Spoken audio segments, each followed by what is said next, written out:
Alhamdulillah, wassalatu wassalamu ala rasulillah, amma ba'd.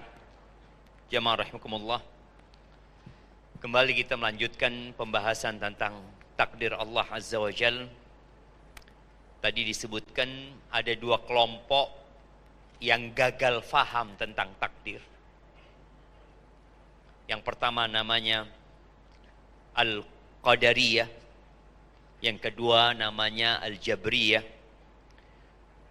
Mereka adalah kelompok-kelompok yang menjadikan logika dan hasil olah pikir mereka sebagai sumber dari akidah, sumber dari keyakinan. Padahal kita tahu akal manusia itu bertingkat-tingkat. Ana punya pemikiran mungkin nggak sama dengan pemikiran jamaah yang hadir.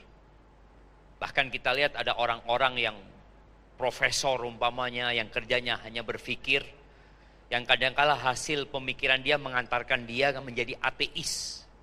Ada. Padahal dia orang pinter, cerdas, tapi hasil pemikiran dia tidak percaya dengan adanya Tuhan. Na'udzubillah min dzalik. Maka kita lihat karena banyaknya pemikiran ini muncullah akidah yang warna-warni.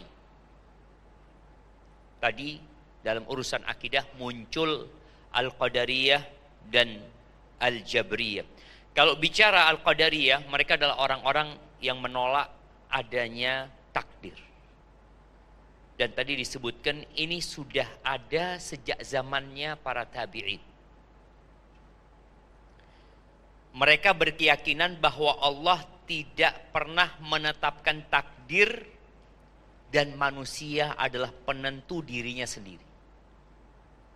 Yang konsekuensi dari keyakinan ini bahwasanya Allah nggak tahu dengan apa yang terjadi. Dan boleh jadi terjadi dalam kerajaan Allah apa yang tidak Allah kehendaki. Jadi dalam kerajaan Allah ini ada kejadian yang Allah tidak menghendakinya. Tadi ada pertanyaan bahwa semua yang Allah takdirkan itu tidak selalu Allah cintai. Naam, sahih. Tapi semua terjadi dengan kehendak Allah Subhanahu wa taala. Jadi ini adalah sesuatu yang menyimpang karena Allah sudah menetapkan bahwa Allah mengetahui segala sesuatu. Dan Allah sudah mencatatnya sebagaimana di ayat-ayat yang tadi kita baca. Lalu kita juga sudah menyimak hadis-hadis Nabi Muhammad SAW bahwa ilmu Allah itu dicatat dengan pena dan ada di Lauhul Mahfuz yang tidak mengetahuinya kecuali Allah Subhanahu wa taala. Kemudian Allah menentukannya kapan Allah menghendaki. Lalu Allah menciptakannya. Sedangkan Al-Qadariyah mengatakan tidak. Kalau kita berkeyakinan bahwa Allah telah mencatat, berarti kita ini dihukum sama Allah, padahal kita tidak punya kehendak.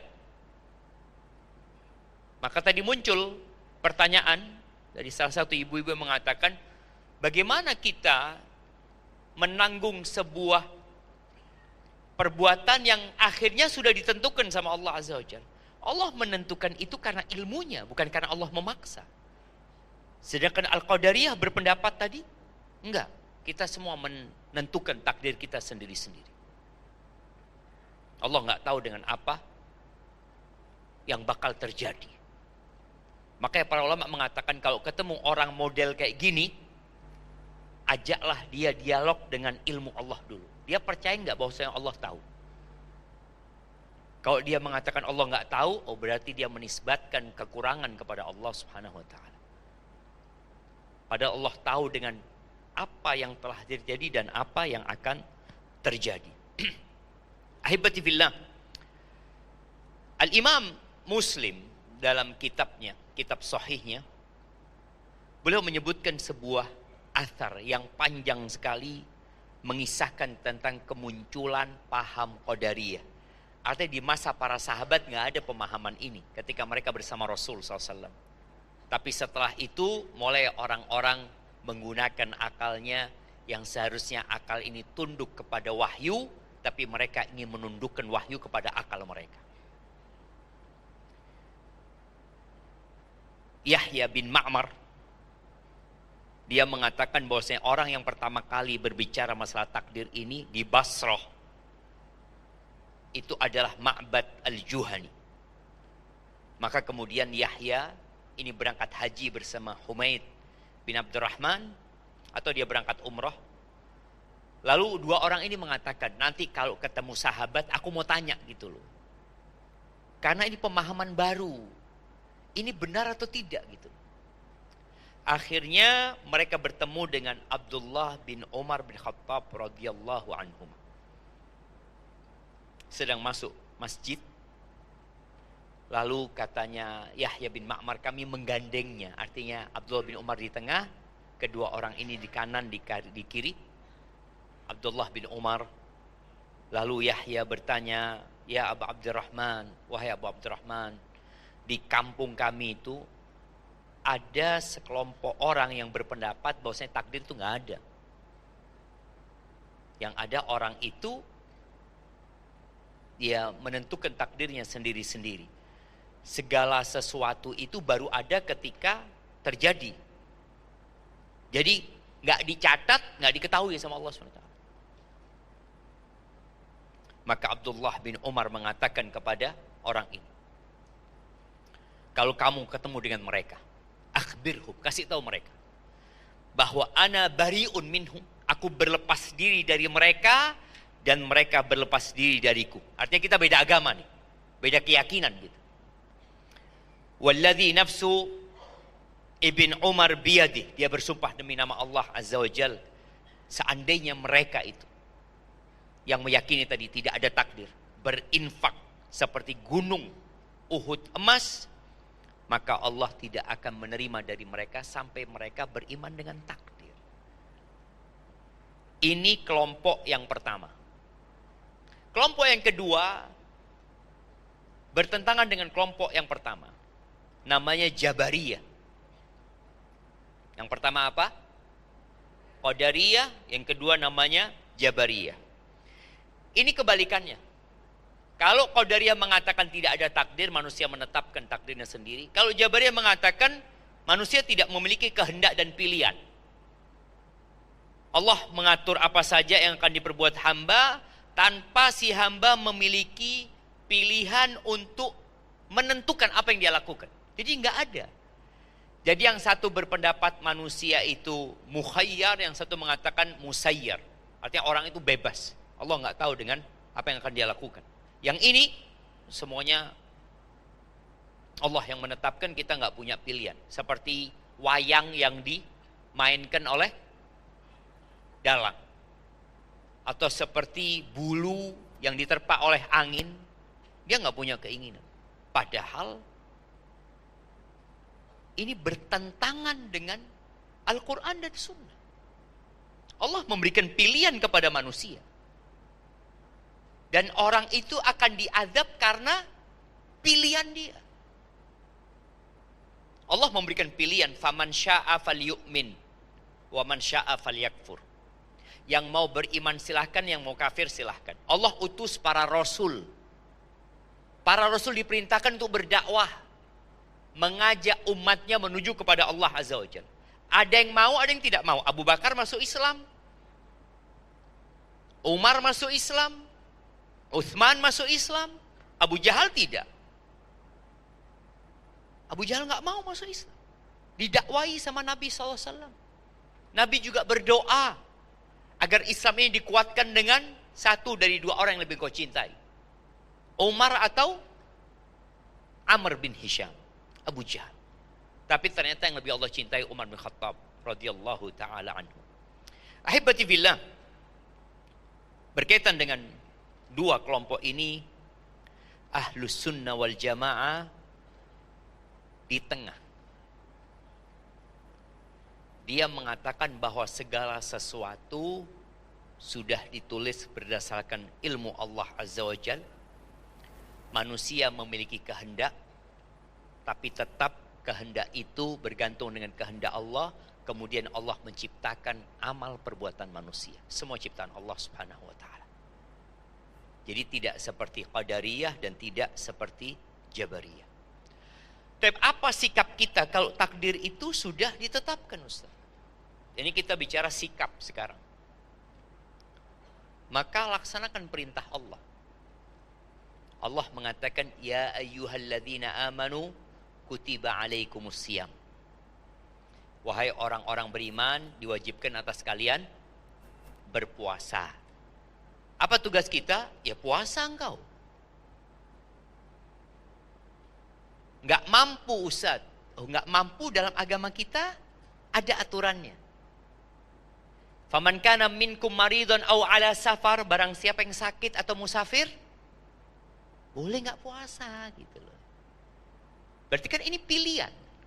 Kemudian Allah katakan, ya ayyuhalladzina amanu taqullaha wa dharu ma baqiya minar riba. Wahai orang-orang beriman, bertakwalah kepada Allah, tinggalkan riba. Orang itu dikasih pilihan, engkau tetap mau riba atau mau berhenti riba. Kita lihat di negeri kita. Ada orang-orang yang berhenti dari riba. Dia hijrah. Dia dulu nggak ngerti, terus dia ngerti. Lalu dia berhenti. Ada orang dulu nggak ngerti, terus ngerti, terus nggak mau berhenti. Ada yang model kayak gitu, dan itu pilihan dia. Maka Allah mengatakan, fa illam taf'alu, kalau kalian tidak meninggalkan, fa'dhanu biharbin minallahi wa rasuli. Maka diumumkan perang kepada kalian. Perang dengan Allah dan Rasul. Jadi laksanakan perintah. Jauhi larangan. Dilarang sama Allah, jangan dikerjakan lalu kau mengatakan, ya kalau saya ditakdirkan berbuat dosa, Ustaz, kan pasti terjadi. Iya. Terus antum mau ditakdirkan masuk neraka? Ya nggak mau lah, Ustaz. Berarti engkau punya pilihan. Dan engkau punya keinginan. Engkau mau masuk neraka atau surga. Jadi menjauhi larangan. Dan yang ketiga, yang pertama melaksanakan perintah, menjauhi larangan. Yang ketiga, bersabar ketika mendapatkan musibah. Ketika engkau terkena musibah, yang harusnya engkau lakukan apa? Bersabar. Ya mau gimana? Tadi ada yang memang bukan pilihan. Tapi ketika engkau berbuat dosa, itu pilihan kau berbuat dosa. Jadi ketika terkena musibah yang kita nggak punya pilihan, kita nggak mau anak kita meninggal dunia. Teman-teman di Aceh, apakah mereka ingin rumah mereka hancur? Mereka nggak ingin. Tapi itu terjadi tanpa pilihan dari mereka. Maka tugasnya bersabar. Tapi kalau engkau berbuat dosa, apa yang harus dilakukan? Istighfar dan taubat kepada Allah Azza wa Jalla. Bukan kemudian kau mengatakan, ya memang udah takdir. Iya. Tapi engkau tahu, ketika engkau berbuat dosa, apa perintah Allah? Bertobat dan beristighfar. Nabi Musa alaihissalam, ketika beliau mendorong orangnya Fir'aun, orang Egypt itu, didorong mati. Apa kata Nabi Musa? Qala hadha min amali syaitan, innahu aduun mudillun mubin. Rabbi inni zalamtu nafsi faghfirli. Kata Nabi Musa, ini dari perbuatan syaitan. Syaitan itu musuh yang nyata. Wahai Rabbku, ampuni aku. Bayangin ya Nabi Musa. Beliau langsung tahu sikap kita ketika sesuatu yang tidak ingin kita inginkan terjadi, ya sudah, itu dosa. Dan seharusnya tidak engkau lakukan. Maka segera kembali kepada Allah Subhanahu wa ta'ala. Abdullah bin Abbas radhiyallahu anhuma dalam hadis yang diriwayatkan Imam Tirmidzi, dia mengatakan, qultu khalfan Nabi SAW yauman, pernah aku dibonceng Nabi SAW pada suatu hari. Lalu beliau berkata, ya gulam, wahai bocah, inni u'allimuka kalimat, aku akan mengajarkan kepadamu beberapa kata. Ihfadillah yahfadka.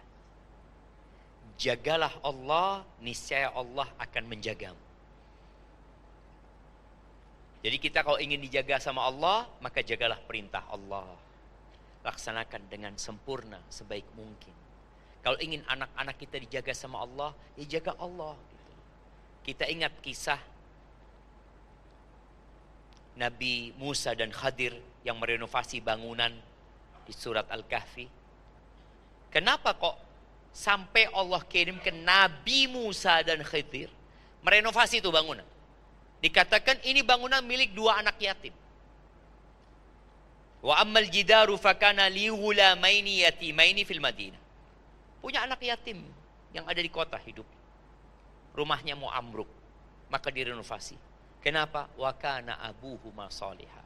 Di bawahnya itu ada harta tersimpan buat mereka. Allah ingin dua anak ini tumbuh besar sehingga mereka bisa mengambil manfaat dari harta yang ditinggalkan oleh orang tuanya. Apa sebabnya? Orang tuanya orang baik. Maka bapak ibu yang ingin anak-anaknya baik, tolong jaga Allah SWT. Ini usaha yang perlu kita lakukan. Tapi Ustaz, Nabi Nuh, Nabi, bapaknya Nabi. Tapi anaknya seperti itu. Iya. Ya udah, ini bicara musibah. Tapi orang tua berusaha melaksanakan perintah Allah. Di antara penyebab anaknya Nabi seperti itu, karena faktor emaknya. Emak. Istrinya Nabi Nuh ini berkhianat dengan dakwah Nabi Nuh alaihissalam. Boleh jadi sang bapak sudah mengajarkan pendidikan yang benar, ketika bapaknya berdakwah, sang ibu terus menghasut anaknya. Itu yang terjadi. Maka tatkala kita sudah berusaha, kita sudah melaksanakan perintah Allah Azza wa Jalla. Tapi memang Allah tahu anak ini bukan anak yang benar dan sudah ada dalam catatan. Lalu kata Nabi SAW, ihfadillah tajidhu tujahak. Engkau jagalah Allah, kau akan mendapati Allah di hadapanmu. Kapan kau butuh sama Allah, Allah akan senantiasa membantu. Idza sa'alta fas'alillah, ini tugas kita. Kalau engkau punya kebutuhan, kau mau minta sesuatu, mintanya sama Allah. Buat bapak-bapak dan ibu-ibu yang mungkin dalam rumah tangganya ada hak-hak yang tidak diberikan oleh pasangannya, maka sabarlah. Terus gimana Ustaz? Ana sebagai istri tidak diberi nafkah ini dan itu. Mintalah sama Allah SWT. Pertahankan rumah tanggamu selama suamimu masih orang baik. Jadi mintanya sama Allah. Kalau engkau nuntut sama suami, yang ada bukan dikasih tapi berantem sama suami. Tapi kalau kita minta sama Allah, Allah janji akan memberi. Lalu Nabi mengatakan, wa idza sta'anta fasta'in billah. Kalau engkau butuh pertolongan, mintalah pertolongan sama Allah Azza wa Jalla. Wa'lam. Nih, setelah Nabi memberikan penjelasan tentang hal yang harus dilakukan oleh seorang muslim, lalu beliau berbicara tentang iman. Wa'lam, ketahuilah. Ini berkaitan dengan ilmu yang harus diyakini. Annal ummata law ijtama'at, kalau seluruh umat manusia, tidak bicara tentang masyarakat Indonesia yang hanya 280 juta, ini bicara tentang 8 miliar manusia. Tentang bicara seluruh yang ada di muka bumi ini. Kalau mereka bersatu padu, ala ayyan fa'uka bisyai, ingin memberikan manfaat kepadamu, ingin engkau naik jabatannya, ingin engkau menjadi presiden mungkin, ingin engkau menjadi sesuatu yang engkau harapkan. Kata Nabi SAW, lam yanfa'uk, mereka tidak akan dapat memberikan manfaat buat engkau. Illa bisyai'in qad katabahullahu, kecuali dengan sesuatu yang sudah ada dalam catatanmu. Jadi manusia itu nggak bisa memberikan manfaat apa-apa.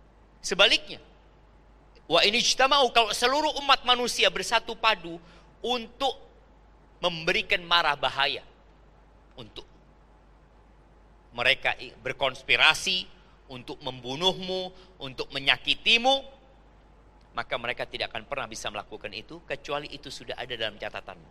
Artinya Allah udah tahu. Ini supaya kita beriman dengan takdir. Lalu kata Nabi SAW, rufi'atil aqlam wa jaffatis suhuf. Pena yang menulis takdir itu sudah diangkat. Dan lembaran-lembaran itu sudah kering. Jadi tatkala kita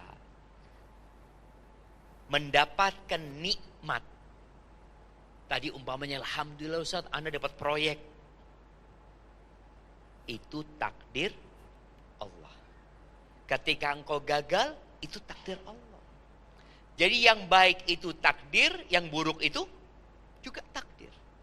Masih ingat dulu ada seorang wanita yang membawakan sebuah nyanyian yang akhirnya ditegur oleh MUI. Judulnya, takdir itu kejam. Iya, takdir memang kejam. Ini orang gak beriman dengan takdir baik. Maka ditegur oleh MUI, gak boleh itu. Engkau mengatakan takdir memang kejam. Takdir Allah itu baik dan buruk. Dan orang beriman dalam semua kondisi, apabila sikap dia benar, selalu baik. Kata Nabi SAW, ajaban li amril mu'min. Sungguh menakjubkan urusan orang beriman. Inna amrahu kullahu lahu khair. Semua urusan orang beriman ini baik. In asabathu sarra syakar. Kalau dia mendapatkan nikmat, dia bersyukur. Dia tidak mengatakan ini karena usahaku. Dia akan berkata seperti Nabi Sulaiman, hadza min fadli Rabbi. Ini karunia dari Tuhanku. Tidak ada menisbatkan kepada dia, la hadza min fadli Rabbi. Maka itu baik buat dia. Wa in asabathu dharra sabar. Fakana khairan lahu. Kalau dia ditimpa sesuatu yang tidak menyenangkan, dia bersabar. Dan itu baik buat dia. Lihat ya, takdirnya buruk tapi baik. Kenapa? Karena sikapnya benar. Dia bersabar. Fakana khairan lahu. Itu jadi baik buat dia. Karena keburukan itu dapat menghapuskan dosanya. Musibah yang tidak menyenangkan itu bisa mengangkat derajatnya. Berapa banyak musibah yang mengantarkan kita ke sejadah kita. Berapa banyak musibah yang menyebabkan kita bangun di tengah malam. Berapa banyak musibah yang menyebabkan kita membaca Al-Quran. Ana masih ingat dengan kisah satu teman di Surabaya ini. Ketika dia kena musibah. Dia cerita sama Ana, Ustaz, Ana kena musibah, kehilangan uang 65 miliar. Ada orang yang kehilangan 6 miliar depresi, stres. Ini dia kehilangan 65 miliar. Dia ngomong, Ana banyak melakukan kesalahan dalam hidup ini, Ustaz. Tapi alhamdulillah Ana gak salah pilih istri, kata dia. Bapak-bapak gak salah pilih istri. Nah, atau mau ganti bapak-bapak? Enggak, insya Allah semuanya. Kita kalau bicara salah, boleh jadi kita salah memang. Karena kita memilih pasangan hidup kita, kan udah dikasih pilihan sama Allah. Nabi SAW menjelaskan, nikahi yang agamanya baik. Ternyata kita milihnya yang cantik, kita milih yang kaya, walaupun gak sholat. Itu pilihan siapa? Yang kau yang milih gitu. Ini orang mengatakan ketika anak kena musibah, istri anak tiap 3 malam hatam Quran. Jadi dia mau kemana gitu loh. Dia sebagai seorang wanita, dia tidak ingin menambah beban suaminya. Karena ada perempuan yang ketika musibah itu terjadi, maka yang dia lakukan, menyalahkan suaminya. Engkau sudah aku kasih tahu bang, seharusnya gak kayak gitu. Ini kan gara-gara engkau gak dengerin aku. Ini terus, ini suami bukan tambah benar, tambah stres. Dia ngelihat kepada istrinya, aku kehilangan 65M. Apa kehilangan istri juga? Tapi tadi, nih perempuan lari kepada Allah. Dia hatam tiap 3 malam. Ketika dia subhanallah, dia cerita 1 tahun alhamdulillah Ustaz, Allah lunasi semuanya. Tapi setelah musibah itu pergi, apakah hatam tiap 3 malam? Enggak lagi. Enggak lagi. Berarti kan musibah itu datang membawa derajat yang tinggi. Apakah ibu-ibu nunggu kena musibah baru hatam tiap 3 malam? Boleh jadi. Ada orang-orang yang nunggu kena musibah, baru dia kenal dengan sholat malam. Ada bapak-bapak yang nunggu kena musibah, baru dia rindu ke masjid. Ada orang yang tabrakan di Jakarta, dia cerita. Ketika dia berangkat main golf, kemudian dia nabrak truk yang membawa besi beton tuh jemaah. Masuk ke sebelah badannya. Tapi Allah masih takdirkan dia hidup. Setelah itu dia jadi rajin ke masjid. Dia ngomong, sebelumnya anak gak pernah adzan itu ke masjid. Maka tadi musibah itu jadi baik. Yang tidak menyenangkan sebenarnya kalau kita menyikapi dengan benar. Yaitu bersabar. Dan mengatakan ini sudah ketentuan Allah Azza wa Jalla. Rasul SAW mengatakan, al-mu'minul qawi, orang mukmin yang kuat, itu lebih baik dan lebih dicintai Allah daripada mukmin yang lemah. Wa fi kullin khair. Setiap orang beriman itu punya kebaikan. Kuat ini bukan kuat secara ekonomi, karena nggak ada gunanya ekonominya bagus kalau imannya nggak kuat. Berapa banyak orang yang rajin berbuat maksiat gara-gara ekonominya bagus dan berhenti ketika ekonominya sulit. Tapi ketika orang imannya kuat, mau kaya, mau miskin, dia bagus. Wa fi kullin khair. Dan setiap orang beriman ada kebaikan. Lalu kata Nabi SAW, ihris ala ma yanfa'uk. Ini sikap seorang mukmin. Ketika berbincang tentang takdir, ihris ala ma yanfa'uk. Engkau bersemangatlah untuk meraih apa saja yang bermanfaat buat dirimu. Apa saja yang bermanfaat, baik itu bermanfaat untuk dunia atau bermanfaat untuk akhirat. Dan kadangkala kita ini muslim ini kalah jamaah sama non muslim dalam mengambil manfaat urusan dunia. Ana ini pernah naik pesawat dan kebetulan sama panitia dibelikan bisnis kelas. Baru pertama anak duduk di bisnis kelas itu jemaah. Insya Allah enak ternyata ya. Tapi setelah anak lihat kanan kiri anak rata-rata non muslim semua jemaah. Waduh, jarang yang muslim. Ketika mau landing, itu orang-orang non muslim itu manggil pramugarinya. Dia minta ini minta itu. Ternyata ada sesuatu yang boleh dibawa pulang. Ada sabun kayak ada apa ini itu. Loh, ana malu jemaah. Ana malu. Nggak usah lah. Setelah berpikir, tuh orang-orang kaya sebenarnya nggak butuh. Tapi boleh jadi dia ngambil itu untuk dikasihkan kepada orang lain gitu. Kan manfaat. Engkau nggak butuh, engkau bisa kasihkan kepada orang lain. Kadangkala kita di pesawat dikasih roti, kita nggak makan tuh roti. Karena kita nggak suka. Tapi pernahkah kita berpikir, roti ini aku bawa turun, aku berikan kepada orang? Itu manfaat. Umpamanya di sini ada makanan yang tidak kita makan, kita bukan bakhil. Tapi karena kita tahu kalau dibiarkan boleh jadi dibuang. Oke, aku bawa pulang. Aku kasihkan kepada orang di jalan.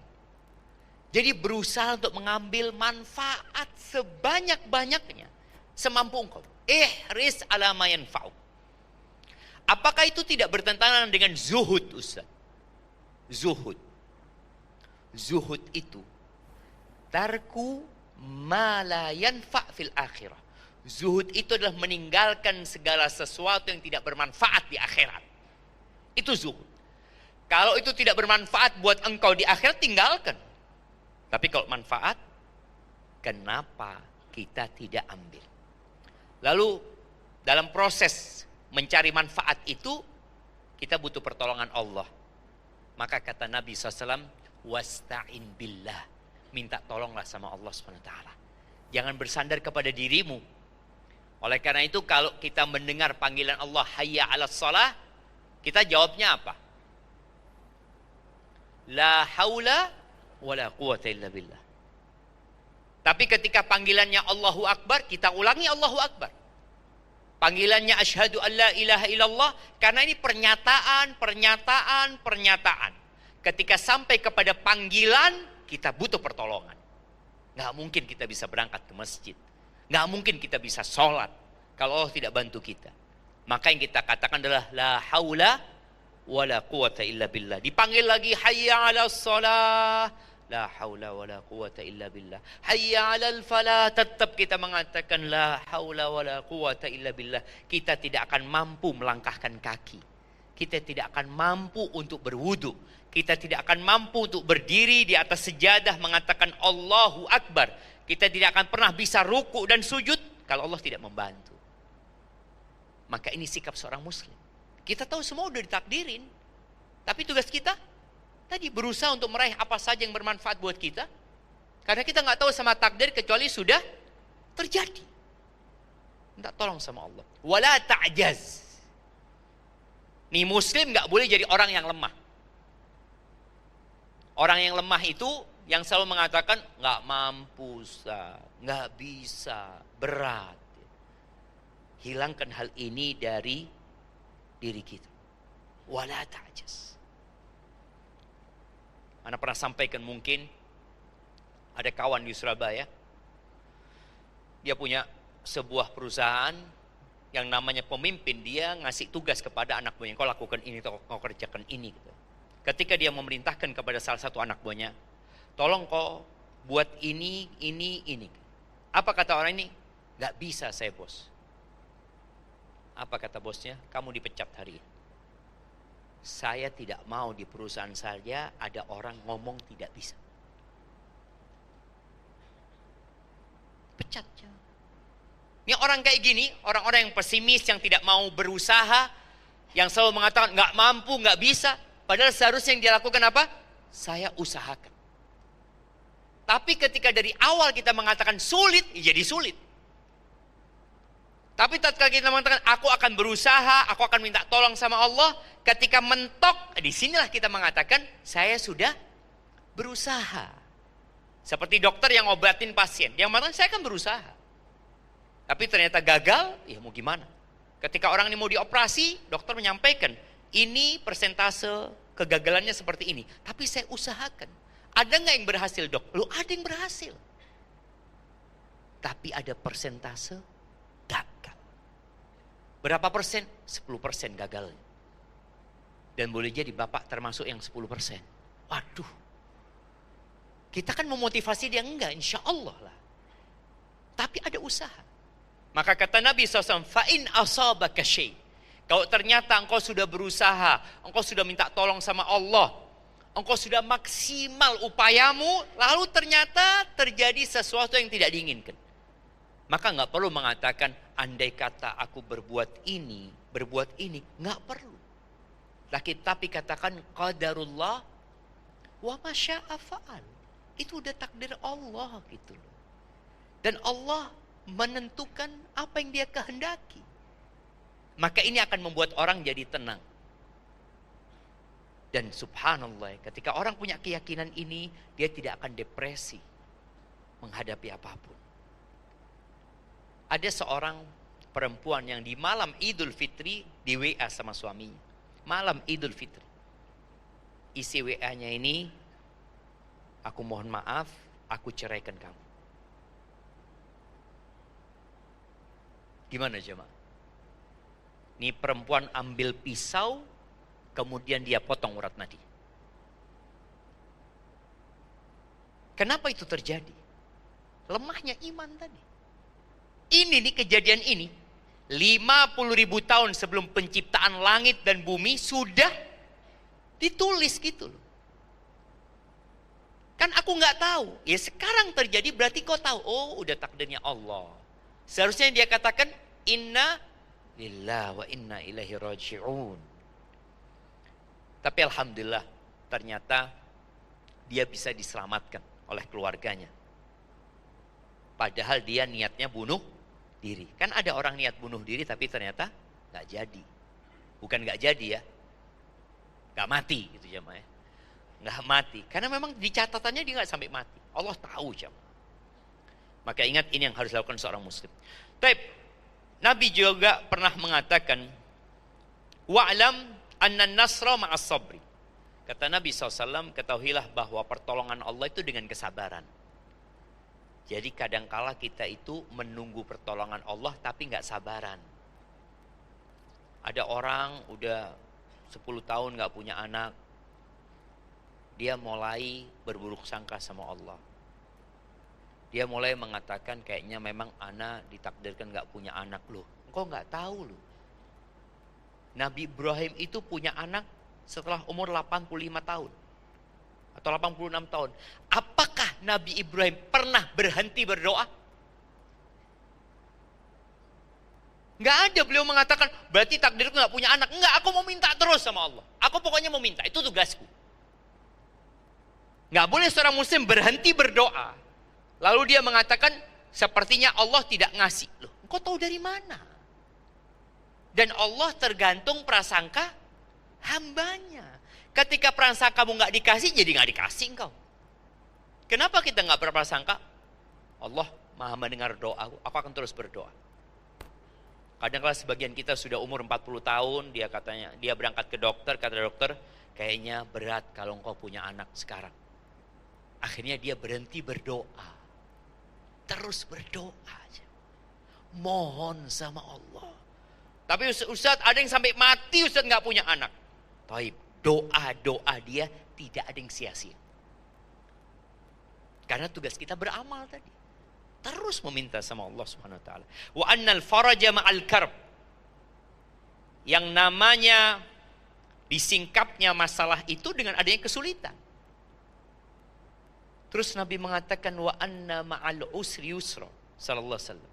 Dan bersama kesulitan itu ada kemudahan. Jadi tatkala engkau sedang kesulitan, maka yakin kemudahannya bersama dia jemaah. Dia datang bareng, cuma kadang-kala masuknya terlambat. Di sini kita harus memiliki keyakinan itu. Ahibati fillah, dalam hadis yang diriwayatkan Imam Bukhari dan Muslim, suatu hari Rasulullah SAW itu menguburkan jenazah di Baqi. Beliau ke Baqi nguburin jenazah bersama sahabatnya. Ini sahabat lagi di Baqi, Nabi datang. Lalu Nabi SAW dengan tongkatnya beliau, ia seperti menggambar di tanah. Thumma qala, lalu beliau mengatakan kepada para sahabatnya, ma minkum min ahadin wa ma min nafsin manfusatin, tidak ada satupun di antara kalian dan tidak ada satupun jiwa yang sudah ditiupkan ruh kepadanya, illa kutiba makanuha minal jannati wan nar, kecuali sudah ditetapkan tempatnya dia di surga atau di neraka. Wa illa qad kutibat syaqiyatan aw sa'idah, sudah ditulis sama Allah dia termasuk orang-orang yang akan berbahagia di surga atau orang-orang yang menderita di neraka. Pernyataan Nabi sallallahu alaihi wasallam ini memancing pertanyaan dari sahabat. Mereka mengatakan, ya Rasulullah, afala nattakilu ala kitabina wa nada'ul amal. Apa kita enggak berserah diri saja dengan catatan kita? Kita enggak usah beramal. Kan udah ada dalam catatannya. Kita enggak usah beramal sudah. Kalau memang takdir sudah ditetapkan. Faman kana minna min ahli sa'adah fasayasiru ila amali ahli sa'adah. Barang siapa di antara kita, kata Nabi SAW, yang termasuk orang yang berbahagia, maka Allah akan mudahkan jalan kebahagiaan buat dia. Yang ditetapkan sengsara, ya dia akan menuju ke kesengsaraan tersebut. Gitu. Nabi SAW mengatakan, malu, tugas kalian beramal. Malu. Gitu. Fakullun muyassarun lima khuliqalahu. Semua akan dimudahkan sesuai dia diciptakan untuk apa. Berdasarkan ilmu Allah, ingat. Apakah dia akan masuk neraka atau dia akan masuk neraka. Lalu Nabi SAW membaca firman Allah di surat Al-Lail. Fa'amma man a'ta wattaqa wa saddaqa bil husna fasanuyassiruhu lil yusra. Barang siapa yang dia suka berbagi dan dia bertakwa kepada Allah Subhanahu wa taala, dia percaya dengan adanya surga Allah Azza wa Jalla, maka kami akan mudahkan bagi dia untuk menuju ke surga. Wa amma man bakhila wastaghna wa kadzdzaba bil husna fasanuyassiruhu lil usra. Tapi barang siapa yang mendustakan, ya dia bakhil, dia tidak bertakwa kepada Allah Subhanahu wa taala, dia enggak percaya dengan adanya surga Allah Azza wa Jalla, maka kami akan mudahkan bagi dia jalan menuju kesengsaraan. Maka semua sudah ditetapkan, tugas kita adalah beramal. Takdir tidak untuk diperdebatkan. Enggak perlu kita debat untuk takdir. Yang perlu kita lakukan adalah mengimani itu takdir dan mengamalkannya. Dengan cara melaksanakan perintah Allah, menjauhi larangannya. Ketika terkena musibah, bersabar. Ketika berbuat dosa, beristighfar. Jadi Nabi SAW menyebutkan kalau sedang diperdebatkan namanya takdir itu, kalian diam, gak usah ikut-ikut. Kalau tidak nanti akan menjadi Jabariyah atau Qadariyah akhirnya. Kita fokus dengan tugas kita. Ingat, Allah itu tidak akan ditanya tentang apa yang dilakukan Allah. Kenapa Allah melakukan ini? Kenapa Allah bikin kaya fulan, kenapa aku miskin? Kenapa aku sakit, fulan sehat? Kenapa fulan yang terpilih, aku tidak terpilih? Kenapa fulan kok sukses hidupnya, sedangkan aku bangkrut? Ingat, dunia ini bukan tempat tinggal. Dunia ini tempat ujian buat kita. Maka Allah tidak akan ditanya, kita yang akan ditanya. Maka persiapkan jawaban untuk pertanyaan yang bakal ditanyakan oleh Allah Subhanahu wa taala. Baik, ahibati fillah, semua kebaikan dari Allah, keburukan dari kita. Tidak semua musibah itu karena dosa. Tidak semua musibah itu karena dosa. Tapi semua dosa membawa kepada musibah. Semua dosa itu membawa kepada musibah. Ada orang yang dikasih musibah sama Allah Subhanahu wa taala untuk mengangkat derajatnya. Bagaimana Nabi Zakaria? Kita lihat ya perjalanan hidup Nabi Zakaria. Beliau alaihi salam baru dikasih anak sama Allah ketika umur 100 tahun, jemaah. Sudah tua renta. Istrinya juga sudah tua. Tapi beliau mengatakan walam akun bidu'aika rabbi syaqiyya. Aku enggak pernah menderita, aku enggak pernah kecewa ya Allah dengan berdoa. Padahal sudah 100 tahun umur. Akhirnya dikasih anak. Dan Allah memberikan nama langsung kepada anaknya Nabi Zakaria. Dikasih nama Yahya. Dan subhanallah, Nabi Yahya ini dibunuh. Kepalanya dipenggal. Diletakkan di sebuah nampan. Dihadiahkan kepada pelacur. Nabi Zakaria masih hidup. Di mana ya? Ayah nunggu anak ini 100 tahun. Kemudian dikasih anak sama Allah. Ternyata anaknya ini tewas dibunuh, bapaknya masih hidup. Itu ujian.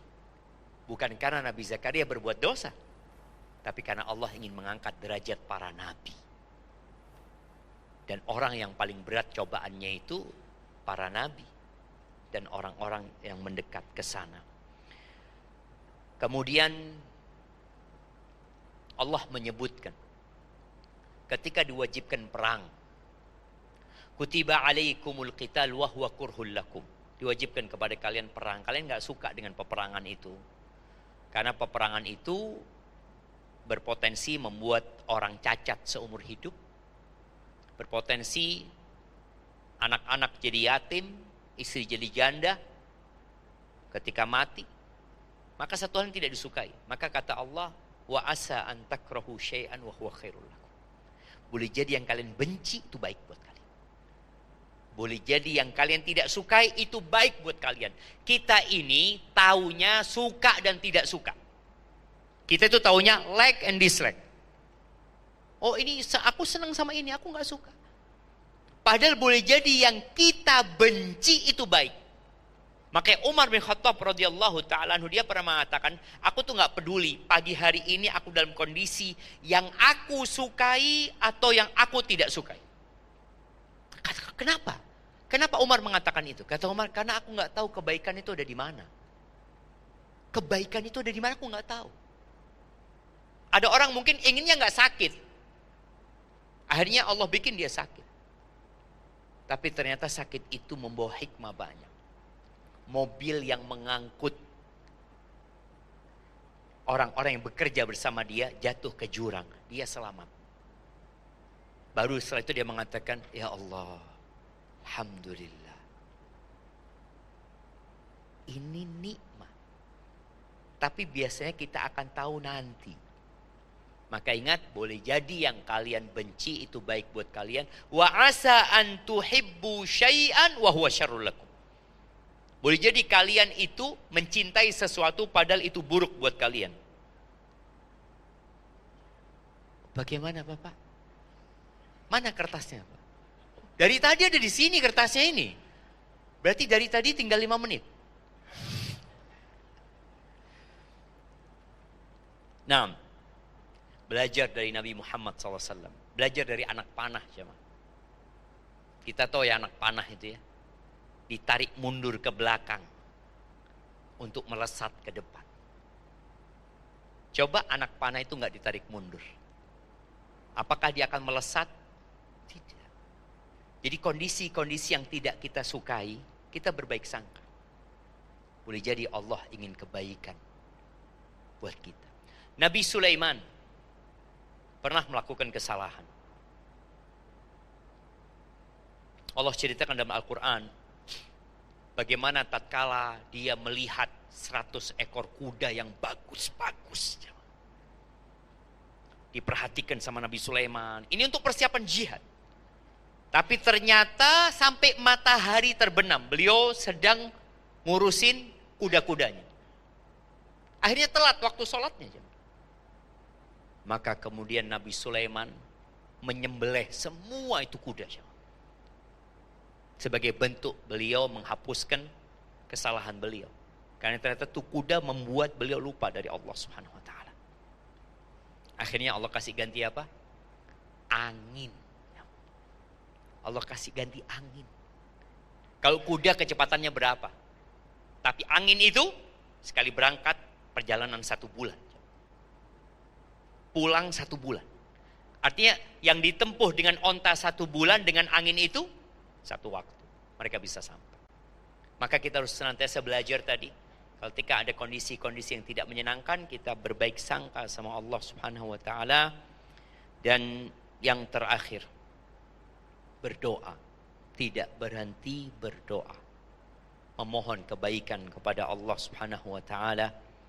Di antara doa yang dibaca Nabi sallallahu alaihi wasallam dalam hadis yang diriwayatkan Imam Bukhari, Allahumma inni a'udzubika min jahdil bala. Ya Allah, aku berlindung kepadamu dari bala yang menyusahkan ya Allah. Kita nggak boleh minta sakit. Kita nggak boleh minta bencana. Wa darakis syaqa, jangan sampai aku ditimpa dengan kesengsaraan ya Allah. Dengan penderitaan.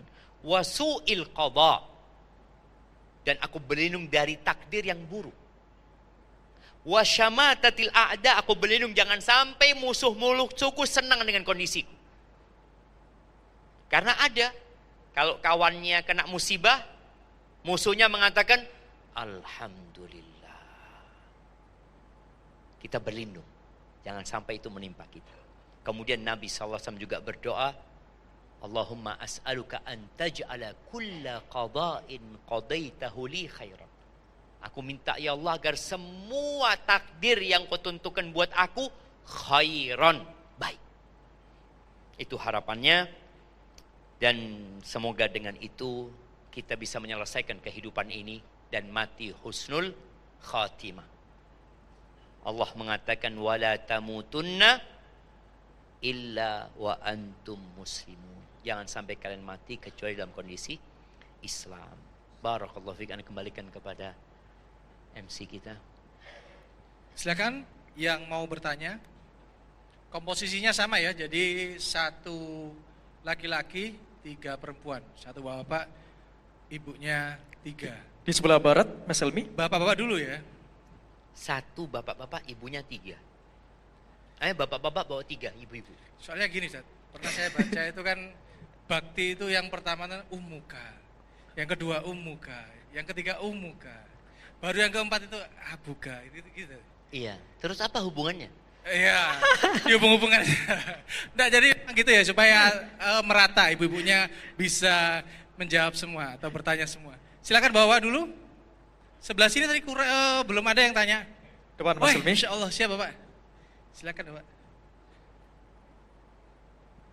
Baik, Assalamualaikum warahmatullahi wabarakatuh. Waalaikumsalam. Waalaikumsalam warahmatullahi wabarakatuh. Saya pernah mendengar Pak Ustadz bahwa takdir itu ada 2 takdir mubram dan takdir mu'alaq. Nah, Yang artinya pernah mendengar kapan? itu tadi. Oh tadi. Tadi yang Iya, disampaikan makanya Pak bingung Ustadz. pernah mendengar di mana gitu loh. Nah, Iya. nah, ini pertanyaan saya, ini ada takdir yang bisa dirubah, ada takdir yang tidak bisa dirubah. Contohnya misalnya kita lahir di mana, kita Didekatkan mic-nya supaya. ya, jadi lahir di mana, siapa orang tua kita, itu takdir yang tidak bisa dirubah.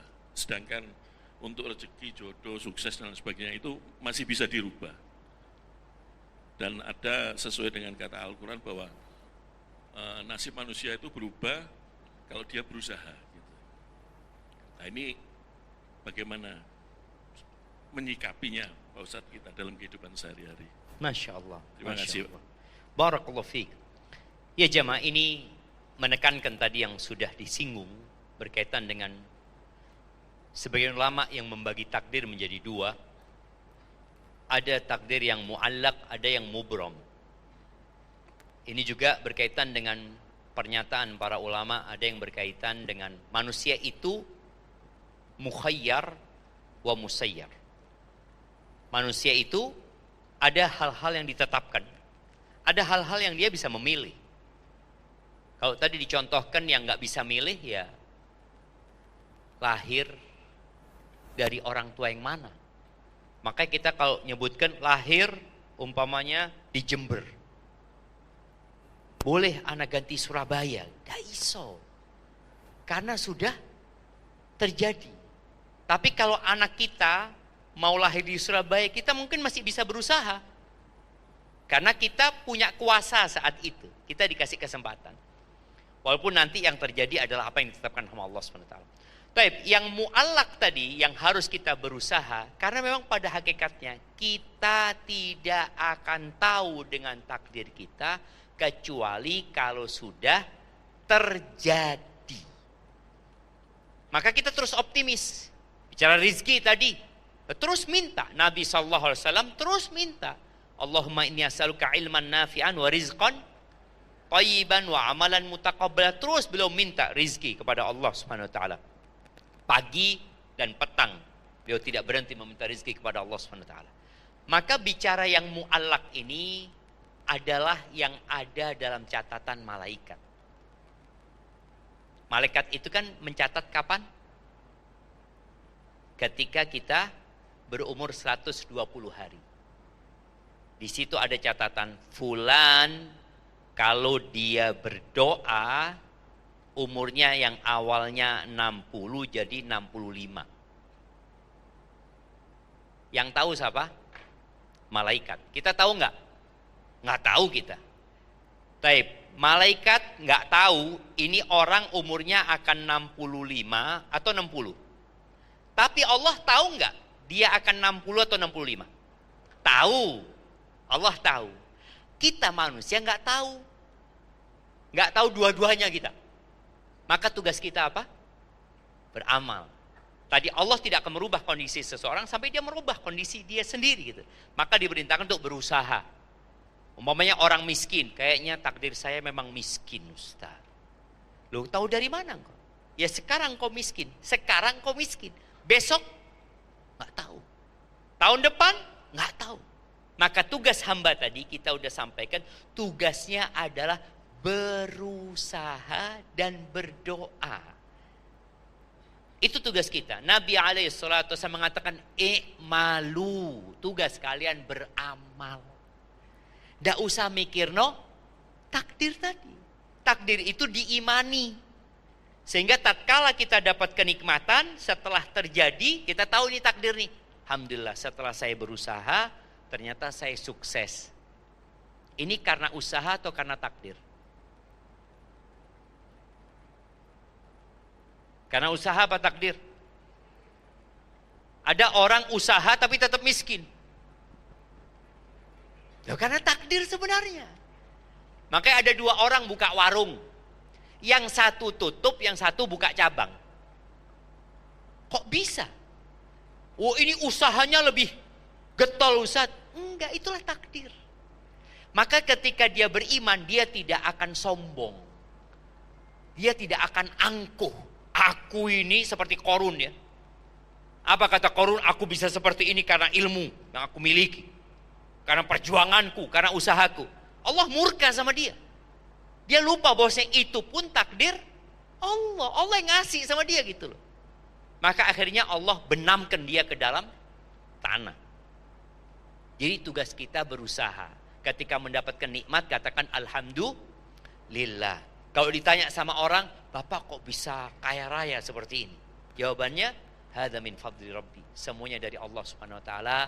Ya memang ada usaha, usaha itu pun karena kita ditolong sama Allah Subhanahu wa taala, dimudahkan sama Allah Subhanahu wa taala. Intinya semuanya karena pertolongan Allah. Dan sudah ada dalam catatan itu kalau kita kaya. Allah tahu gitu loh. Bahwasanya Bapak akan menjadi orang kaya. Barakallah, mungkin seperti itu. Silakan ibu-ibu yang mau bertanya. Sebelah sana dulu, yang sebelah timur. Ibu jilbab coklat Bu, silakan Bu. Sebelah depan ini Mas. Oh yang belakang dulu, mohon maaf Bu ya, yang belakang tadi duluan ternyata. Silakan ibu yang kacamata. Ya, silakan. Assalamualaikum warahmatullahi wabarakatuh. Yang kacamata, Pakai kacamata, kacamata ini. Kacamata. Yang di belakang Ustaz. Nah, insyaallah. Siap, silakan Ibu. Assalamualaikum Ustaz. Waalaikumsalam warahmatullahi wabarakatuh. Bagaimana bila ada seseorang itu yang lahir di negara yang bukan Islam, lingkungannya pun bukan lingkungan Islam, keluarganya sama sekali bukan ada yang dari Islam dan dia tidak pernah mengenal Allah. Itu bagaimana ya Ustaz? Apa dia sudah ditakdirkan memang tidak bisa masuk surga atau bagaimana?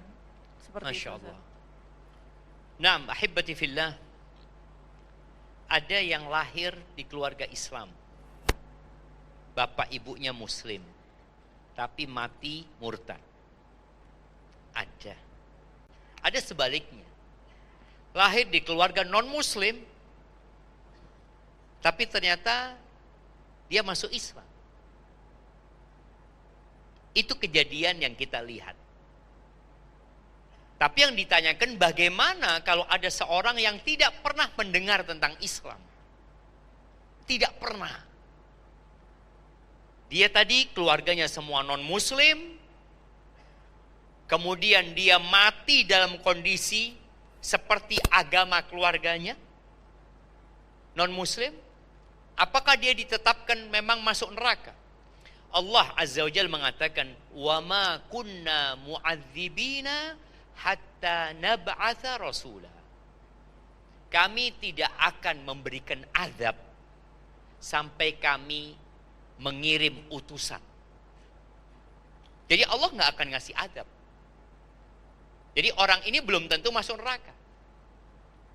Contohnya pula bagaimana bayi-bayi orang kafir yang mati, bayinya orang kafir dikremasi. Kremasi apa? Kremasi itu. Bukan dikremasi. Bukan.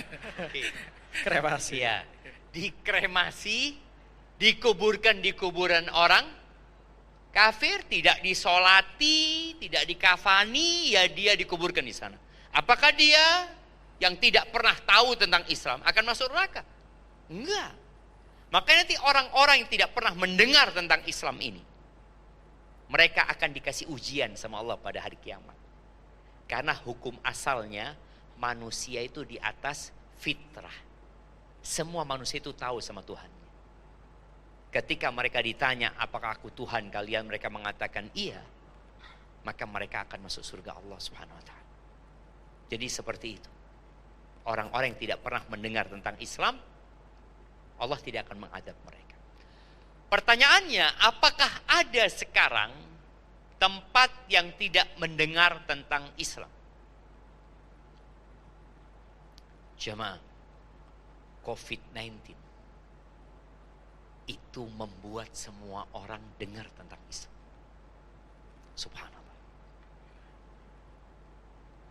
Ketika semuanya online, orang-orang yang tidak pernah pegang internet, mereka akhirnya harus pegang internet atau pegang HP, dia harus berselancar di sana.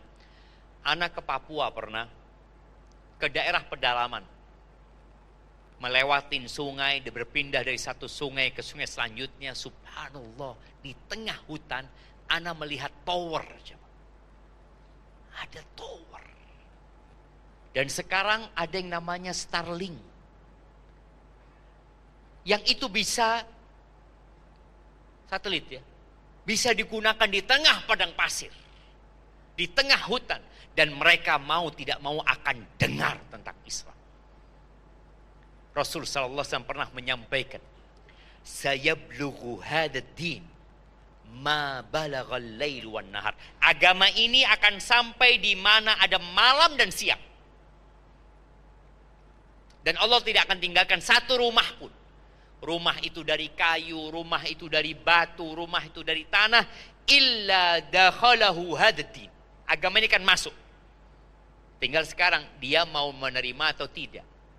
Dahulu sebelum adanya internet, kaum orientalis itu senantiasa menceritakan Islam ini buruk. Islam itu teroris. Islam itu menakutkan. Tapi hari ini mereka bisa melihat live 24 jam dari Mekah.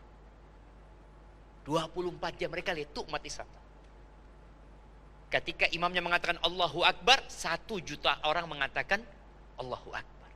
Ketika imamnya mengatakan ruku, Allahu Akbar, semuanya ruku. Jadi alhamdulillah. Tapi kalau memang ada daerah-daerah yang tidak dengar tentang Islam sama sekali, maka Allah tidak akan memberikan adab sampai Allah menegakkan hujahnya kepada mereka. Seperti itu Ibu kira. Barakallahu fikum. Selanjutnya dari Ibu. Ini ada Ustadz. Wah, Masya Allah. Ahlan wa sahlan Ustadz Gema Ilhami. Insya Allah akan jadi juri Ustadz yang akan menyeleksi nanti siapa yang dapat grand prize umroh. Oh, jadi juri Ustadz iya, ini. Masya Allah. Tidak boleh pilih kasih Ustadz ya. Selanjutnya Ibu yang jilbab pink tadi ya, mau tanya tadi. Silakan mic-nya. Jadi antum harus bagi kanan 1, tengah 1, kiri 1. Loh gitu. Masa MC-nya harus dikasih tahu sama Ustadz? Siapa? Baik, berarti yang tengah dulu Mas Lwi. Bu ya. Giliran yang ya. tengah. Oke, terima kasih. Bagian dari takdir ini Mas Silakan, Lwi. Alhamdulillah, bismillahirrahmanirrahim. Assalamualaikum warahmatullahi wabarakatuh. Ustaz. Waalaikumsalam warahmatullahi wabarakatuh. Mohon izin karena waktunya juga untuk bertemu dengan Ustadz sangat terbatas. Kayaknya sayang kalau dilewatkan dengan hanya 1 pertanyaan Ustadz. Waduh, bertanya. Ini mau banyak pertanyaan ini. Gimana antum setuju? Boleh diringkas Bu? 3 in 1, silakan. Baik, yang pertama Ustadz, Nyun Sewu, kebetulan saya dari background psikologi Ustadz. Salah satu yang kemudian saya pelajari itu mungkin Nyun Sewu mungkin pernah ada yang mendengar the power of number.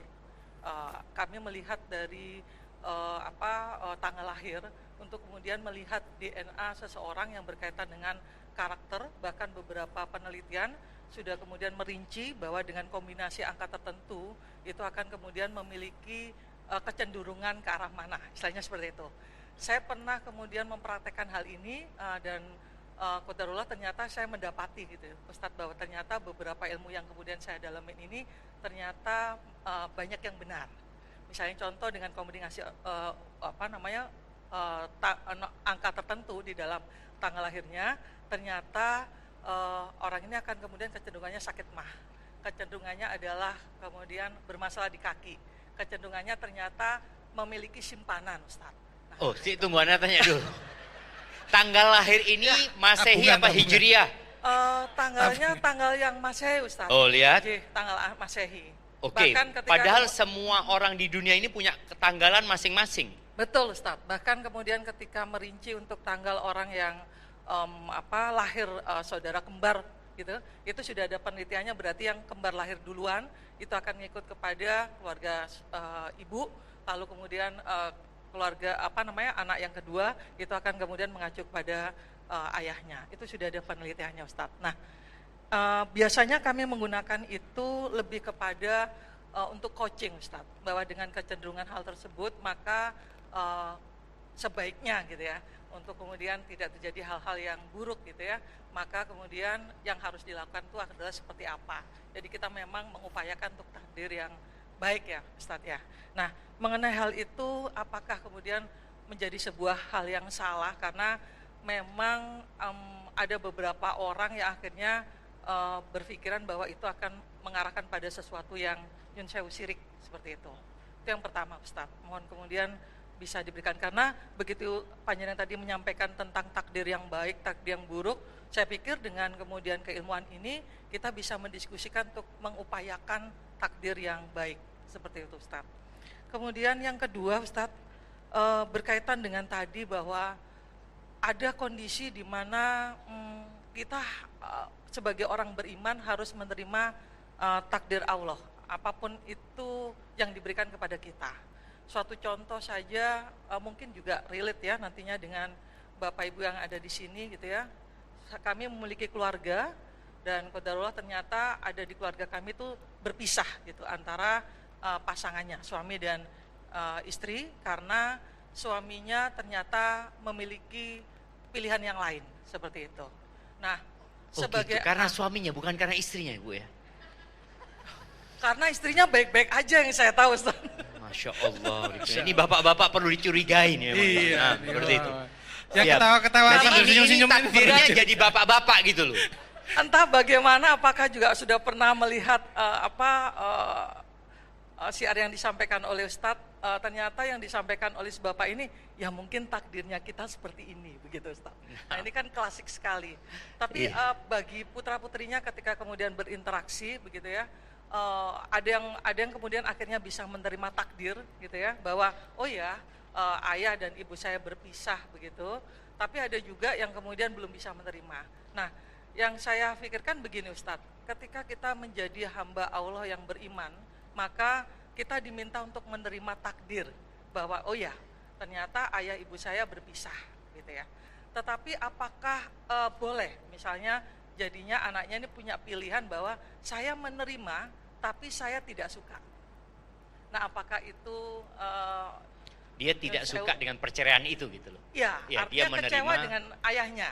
Oh dia Menerima takdir nggak suka bahwa sama bapaknya. Ya, artinya Oke. saya menerima bahwa misalnya berpikiran bahwa saya menerima dengan takdir ini, gitu ya. Memang sudah digariskan dan memang ternyata sudah bercerai begitu. Tetapi saya tidak senang gitu ya, karena dengan perilaku ayah saya tidak senang dengan istri barunya dalam tanda kutip seperti itu. Karena pelakor kan begitu ya Ustadz ya. Loh. Jadi ini jamaah ini juga merendahkan para wanita. Boleh jadi bukan pelakor, memang bapaknya yang mau sama dia. Oh ya. Loh kok kemudian menyalahkan perempuan itu? Oh ya. Ya terima kasih. Bapaknya. Terima kasih insight-nya Ustaz. Jazakillah. Terima kasih Bu, Masya Allah. Barakallahu fikum. Terima kasih. Tolong bisa dikasih ya dia ya. Tolong Nah, dikasih dia. nah. Silakan. Iya jemaah, kalau bicara ilmu tadi angka ya, yang pertama ada hal-hal yang memang bisa dibuktikan secara ilmiah, umpamanya. Maka boleh-boleh saja, tapi itu sebatas penelitian yang mungkin ada penelitian lain nantinya akan merubah penelitian ini. Karena itu hasil penelitian yang mungkin salah, mungkin benar. Atau nanti akan ada peneliti baru dengan perangkat baru lagi, kemudian dia meneliti. Kalau tadi dikatakan, itu menetapkan dengan kalender Masehi. Sedangkan umat Islam kalendernya seharusnya Hijriyah. Maka di Jawa ada kalender sendiri. Pernah lihat ada orang-orang yang berpendapat, ini tidak boleh nikah sama ini, karena beda weton. Iya, ini keyakinan. Yang boleh jadi keyakinan beda sama keyakinan orang barat tadi, penelitian barat umpamanya. Tapi jelas tadi ada hal-hal kalau memang bisa dibuktikan, dan itu ingat sebatas penelitian, kita nggak boleh meyakini. Karena boleh jadi ini berubah nanti hasil penelitian selanjutnya. Kalau tadi dikatakan untuk membantu saja dalam melakukan coaching kepada orang tersebut. Anda pernah lihat ada yang melihat karakter orang dengan sidik jari ya, apa namanya? Fingerprint. Iyalah, nggak tahu itu. Atau ada yang dengan pertanyaan-pertanyaan. Ditanya untuk mengetahui bagaimana karakter orang ini. Ada ilmu juga, ilmu ini ilmu kuno, itu memahami karakter orang dari bentuk wajahnya. Jadi Imam Syafi'i itu pernah belajar. Dia mengkaji bahwasanya kalau ada orang rambutnya seperti ini ya, hidungnya seperti ini biasanya bakhil. Iya, pernahlah kejadian Imam Syafi'i ini pulang dari Yaman menuju ke Mekah. Dalam perjalanan, dulu nggak ada hotel jamaah. Mereka akan bertamu. Dan makanya menjamu tamu itu sebuah kewajiban. Ketika dia datang ke tenda satu orang di sana, subhanallah, ini orang berdasarkan kitab yang dipelajari, orang ini orang pelit sekali. Rambutnya seperti apa, wajahnya seperti apa. Tapi subhanallah jemaah, ini orang ternyata baik. Itu ontanya dikasih makan. Kemudian Imam Syafi'i disuguhi ayam panggang ini itu. Kata Masya Allah, ternyata kitabku salah, kata dia. Ketika besok mau pergi, Imam Syafi'i mengatakan jazakallah khair, makasih. Kata orang ini, oh, apa katamu? Jazakallah khair, iya kata dia. Tapi engkau pikir aku ngasih makan ontamu itu gak bayar? Itu ayam yang aku masakin buat engkau? Itu gak beli aku, kata dia. Kata Imam Syafi'i, alhamdulillah, ternyata yang aku baca masih ada hubungannya. Memang benar orang bakhil ini, seperti itu. Tapi itu boleh jadi benar, boleh jadi salah gitu loh. Tapi memang ada loh jamaah. Antum ngelihat ya orang, waduh iki koyo maling. Kalau dilihat dari wajahnya kayaknya seperti itu. Ada kan wajah yang kelihatan. Tapi ini hasil penelitian manusia saja yang bisa benar bisa salah. Jadi kita nggak boleh meyakini itu 100%. Apalagi nanti akan muncul penelitian lain yang mungkin menolak penelitian yang sudah terjadi sebelumnya. Adapun pertanyaan yang kedua berkaitan dengan anak-anak kita ya. Di sini pentingnya para orang tua menanamkan iman kepada anak-anaknya. Apabila terjadi perceraian yang mungkin penyebabnya beragam. Boleh jadi sebagian wanita beranggapan suaminya ini digodain sama perempuan. Boleh jadi penyebabnya ternyata istrinya yang kurang melayani suaminya dengan baik. Anda pernah melihat satu potongan video, ya menceritakan bagaimana rumah tangga ya. Seorang suami ini akhirnya, na'udzubillah, dia selingkuh. Ini orang barat. Kemudian ditanya sama istrinya, apakah dia lebih muda dari aku? Enggak. Apakah dia lebih cantik dari aku? Enggak, kata dia. Terus kenapa engkau kok akhirnya hidup sama dia? Dia menghargai aku. Dia tidak pernah membentak aku. Dia ingin mengatakan, aku di rumah itu nggak dapat ketenangan. Gitu. Karena ada istri-istri yang ketika suami pulang rumah itu seperti pegawai pajak. Yang ditanya dari mana? Kenapa kok telat? Ngobrol sama siapa aja. Seharusnya memang pakai CCTV dia.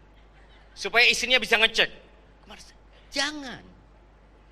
Jadi terkadang kita beranggapan itu ada pelakor. Memang ada suami-suami yang tidak baik. Suami-suami yang tidak menundukkan pandangan.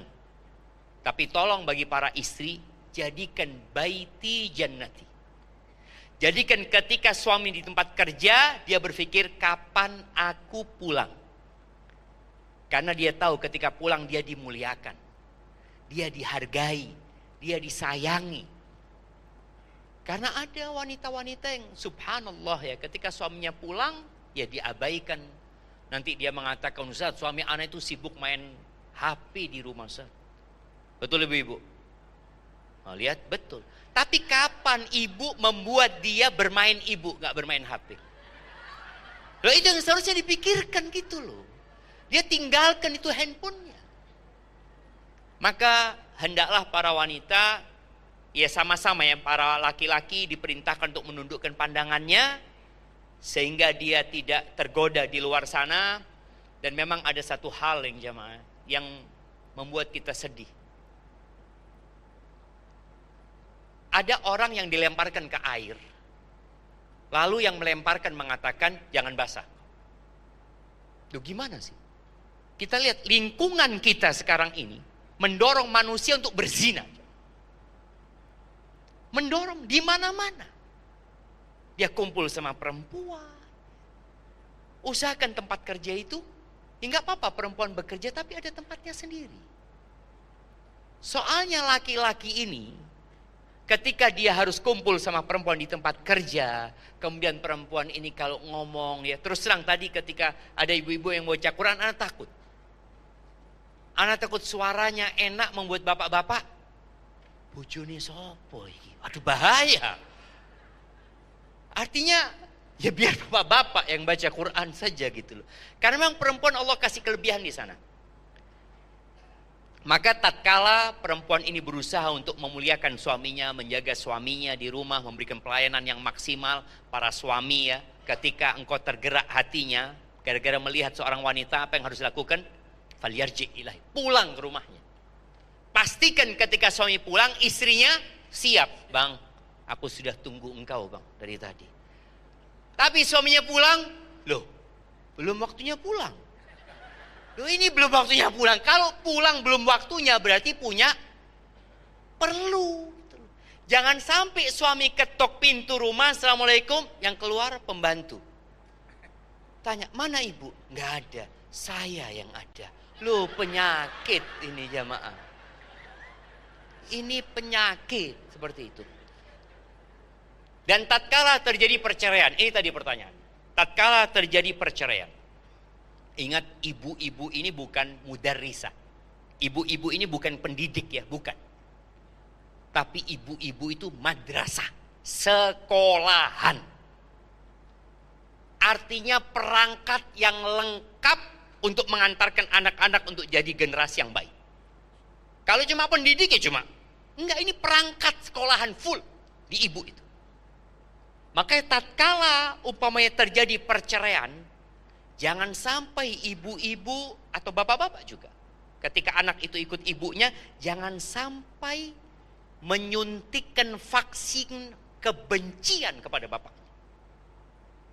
Akhirnya anak-anak jadi anak yang durhaka sama bapak. Itu kesalahan siapa? Ibunya anak gak tahu apa-apa. Oh boleh jadi anak tuh sudah gede, sudah tahu. Akhirnya sang ibu cerita, ibu bercerai karena bapakmu tadi bahasanya, ya ada pelakor, ini, itu macam-macam. Anak ketemu sama kakak kelas anak jamaah. Dia itu sampai tidak bisa berbakti sama bapaknya. Dia ngomong, Ustaz, anak kalau ketemu ayah anak, ibu anak langsung sakit. Karena dia sudah menanamkan kebencian.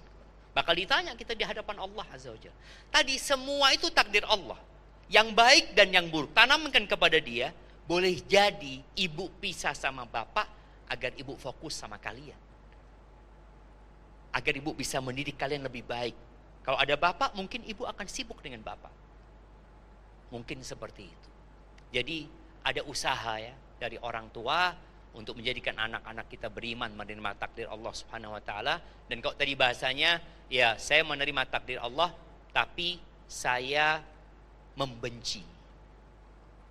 Ketahuilah hidup dengan kebencian hanya akan membuat kita menderita. Hidup ini jadi indah kalau kita isi cinta karena Allah, dan kalaupun benci nggak apa-apa, tapi karena Allah Subhanahu wa taala. Hadza wallahu a'lam bissawab. Semoga terjawab, Bu, ya. Silakan yang sebelah sini. Belum? Ah, itu belakang mic-nya boleh jalan. Yang pojok sebelah, Pak. Pojok sendiri. Yang tadi pertama. Sana depan. Angkat tangan silakan. Ya, Nah, kita- itu.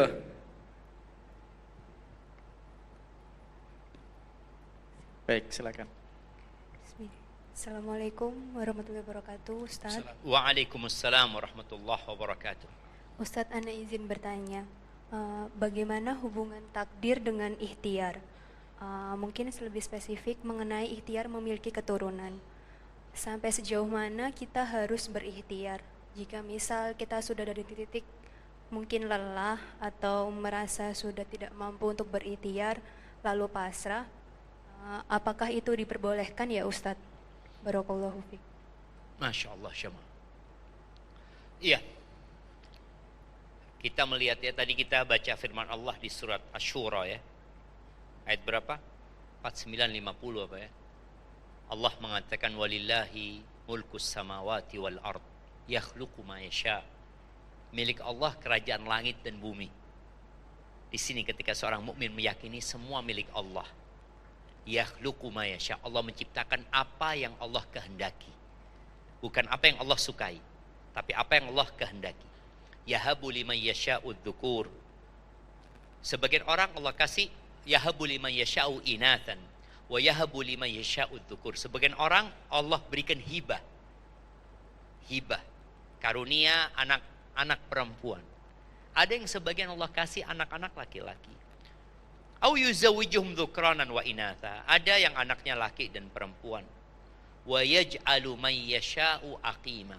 Dan Allah jadikan sebagian orang itu mandul. Innahu alimun qadir. Allah Maha mengetahui dan Maha kuasa.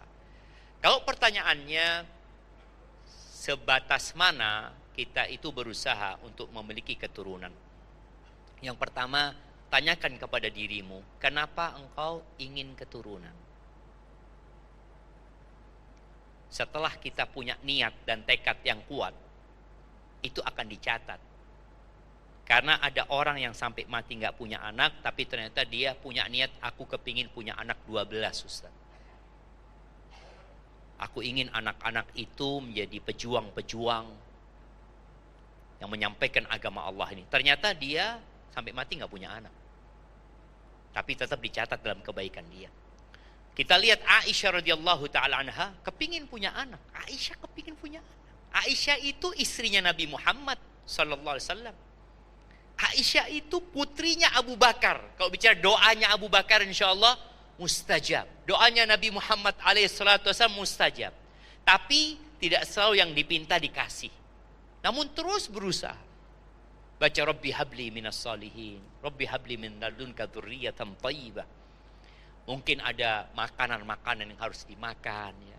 Artinya semaksimal mungkin yang mampu dilakukan.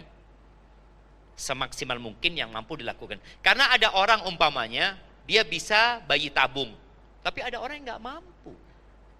Uangnya banyak. Oh berarti dia anak nggak mampu sampai sana. Anak akan terus berdoa. Ada yang biasa kalau umroh itu bawa kurma muda katanya jamaah. Padahal orang Arab nggak pernah tahu bahwasanya kurma muda ternyata membuat orang nggak tahu, tapi orang Indonesia tahu gitu jamaah. Boleh jadi itu hanya pedagang saja gitu ya, yang ingin orang-orang ini beli dagangannya. Usahakan semaksimal mungkin, doa terus, jangan berhenti. Artinya jangan ada. Kalau kita usaha, Ana maksimalnya nggak bisa, Ustaz, Ana nggak punya duit untuk yang kayak gitu. Ustaz. Ana mampunya ya mungkin tadi minum madu kayak. Silahkan Ana olahraga. Karena proses dan perjuangan itu dihitung. Dicatat sama Allah SWT. Tapi tetap berbaik sangka sama Allah. Kalau sampai tidak dikasih anak, nggak ada ceritanya umur sudah 60 tahun. Apakah 60 tahun masih bisa punya anak? Jamaah. Bisa apa enggak? Bisa kalau Allah berkehendak. Kenapa kita nggak doa? Karena ada orang yang sampai batasan umur kayaknya nggak mungkin. Nah, disinilah dia suudzon sama Allah. Kok nggak mungkin? Sudah dikasih contoh. Nabi Ibrahim istrinya itu mandul. Artinya secara medis pada waktu itu mandul istrinya.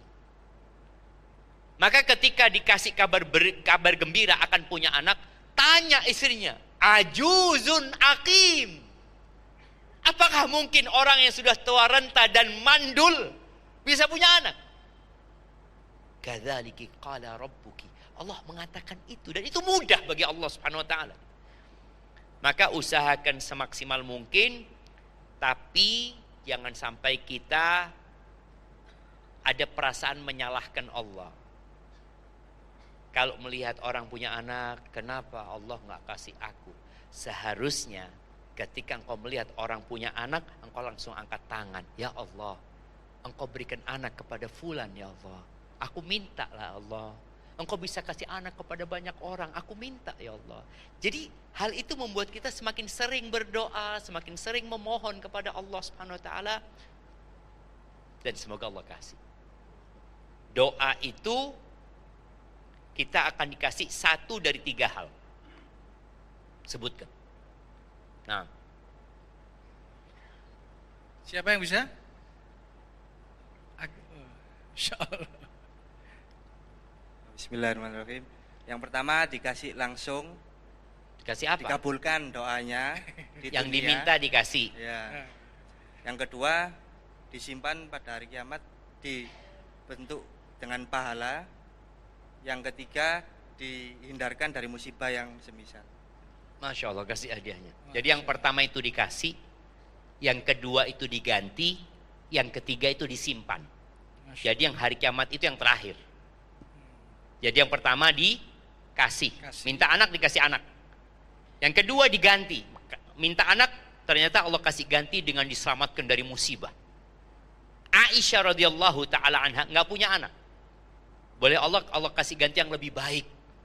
Dia diselamatkan dari musibah, kemudian dia bisa menyebarkan ilmunya. Kalau Aisyah punya anak, kira-kira apakah 2.200 hadis akan disampaikan? Boleh jadi dia akan sibuk sama anak. Ada yang nggak dikasih anak sama Allah, tapi dia punya anak yang dia asuh puluhan, bahkan ratusan. Itu jadi lebih baik buat dia. Dia diselamatkan, dikasih ganti sama Allah. Atau yang ketiga tadi, disimpan nanti diberikan pada hari kiamat. Hadza wallahu a'lam bishawab. Itu yang dapat Anda sampaikan, kurang lebihnya mohon maaf. Yang benar dari Allah, yang salah dari diri anak pribadi. Allah dan Rasul yang terbebaskan dari kesalahan itu. Jazakallah khairan, Masya Allah. Saya turun, Qadar Allah Ta'ala, takdirnya sudah selesai di sesi 2 ini. Oh gitu Pak. Oh iya, ini linknya Mas. Linknya untuk ngumpulkan. Tadi kan mereka nyatet